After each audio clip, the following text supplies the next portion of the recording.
Hello friends, यूरोपीय इतिहास में आज से हम इस्लाम और ईसाइयों के बीच हुए धर्म युद्ध यानी क्रूसेड को समझेंगे। तो वीडियो में एंड तक बने रहें। शुरू करते हैं। दुनिया में मौजूद 3 इब्राहिमिक रिलीजन यहूदी, ईसाई और इस्लाम के लिए जेरूसलम एक पवित्र स्थान है। यहूदियों का मानना है कि एडम यानी धरती का पहला इंसान यहीं पे उत्पन्न हुआ और उसी के वंशज इंसान आज पूरी दुनिया में मौजूद है। ईसाई मानते हैं कि ईसा मसीह का जन्म इसी स्थान पे हुआ और यहीं पे उन्हें सूली पे भी चढ़ाया गया। बाइबल के अनुसार जब पूरी पृथ्वी नष्ट होने के कगार पे आएगी तब ईसा मसीह इसी जगह यानी जेरूसलम में जन्म लेंगे और दुनिया को नष्ट होने से बचाएंगे। इस्लाम धर्म में 3 प्रमुख पवित्र स्थान माना गया है, मक्का, मदीना और जेरूसलम। कुरान के मुताबिक पैगंबर मोहम्मद एक दिन वो अपने उड़ने वाले घोड़े पर बैठकर जेरूसलम आए और यहीं से उन्होंने जन्नत की यात्रा किया। अब हम जेरूसलम की प्राचीन इतिहास को समझते हैं, जिससे हमें पता चलेगा कि ये धर्म युद्ध यानी क्रूसेड क्यों हुआ। लगभग 1000 ईसा पूर्व में जेरूसलम में यहूदी धर्म के लोग ही निवास करते थे। यहूदियों का राजा सुलेमान ने एक भव्य मंदिर बनवाया जिसे फर्स्ट टेम्पल कहा गया। कुछ सदी बाद बेबीलोनियन सभ्यता के लोगों ने जेरूसलम पे आक्रमण किया और फर्स्ट टेम्पल को ध्वस्त कर यहाँ अपनी शासन स्थापित कर लिया। मगर 516 ईसा पूर्व तक फिर यहूदियों ने बेबीलोनियन लोगों को हराकर अपनी पवित्र स्थान जेरूसलम उनसे वापस ले लिए और यहाँ एक दूसरी भव्य मंदिर बनवाए जिसे सेकेंड टेम्पल कहा गया। यहूदी मानते हैं ये सेकेंड टेम्पल पवित्र से भी पवित्र है, जिस कारण इस टेम्पल में आम यहूदी लोगों को जाने पर पूरी तरह से पाबंदी लगा दी गई। इसके बाद आगे आने वाले लगभग 600 वर्षों तक ये सेकेंड टेम्पल वजूद में रहा। फिर आया सन 73 ईस्वी का समय। इस समय तक रोमन साम्राज्य काफ़ी ज़्यादा शक्तिशाली हो गया था।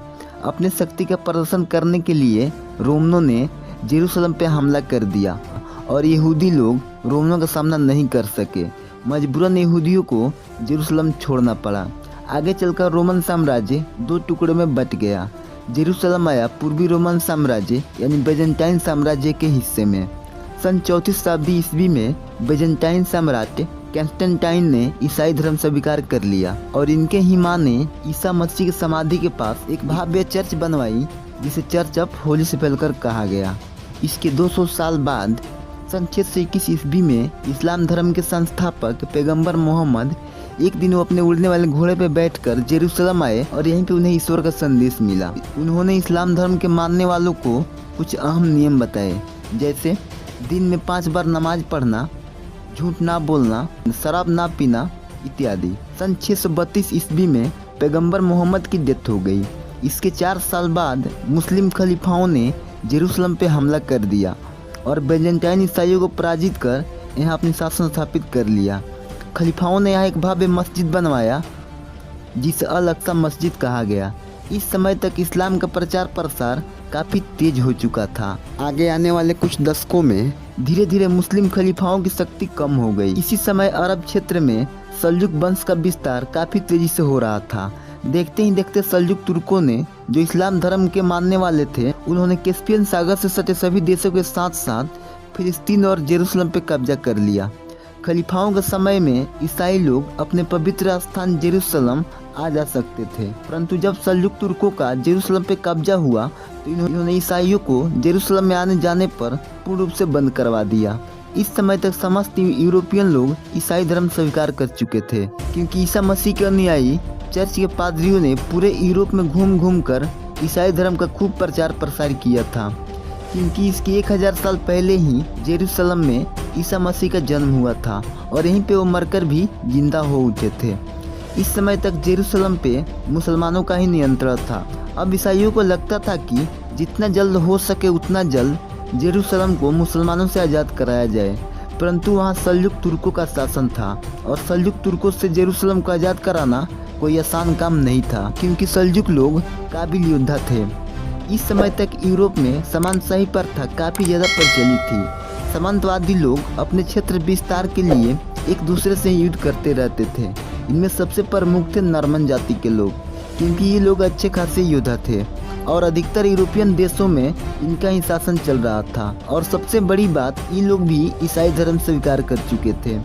इसी बीच रोम के पोप ने इन सामंतों को एक दूसरे से युद्ध करने के बजाय विधर्मियों से यानी मुसलमानों से युद्ध करने के लिए प्रेरित किया और एक आंदोलन चलाया जिसे ईश्वरीय शांति आंदोलन कहा गया। अधिकतर यूरोपियन लोगों ने पूर्ण रूप से इस आंदोलन का समर्थन किया और पोप के बातों से सहमत हुए।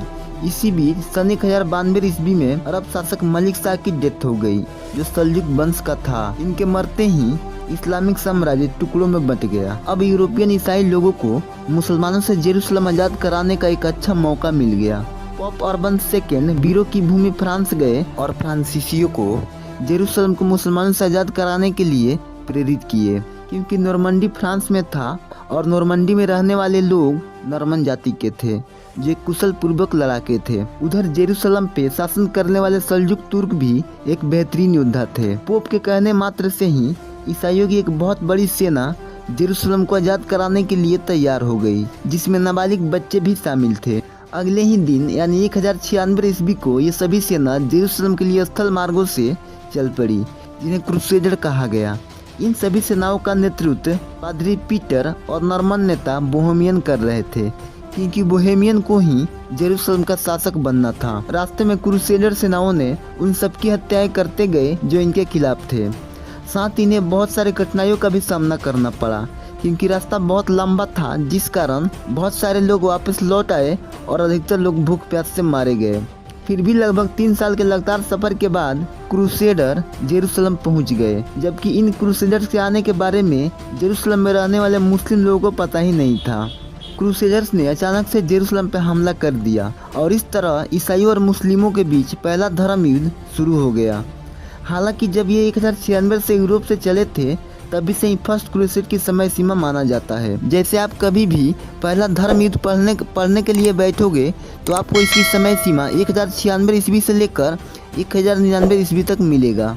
इस युद्ध में क्रूसेडर्स ने काफ़ी ज़्यादा रक्तपात मचाया, यहूदियों और मुस्लिमों की क्रूरतापूर्वक हत्याएं की।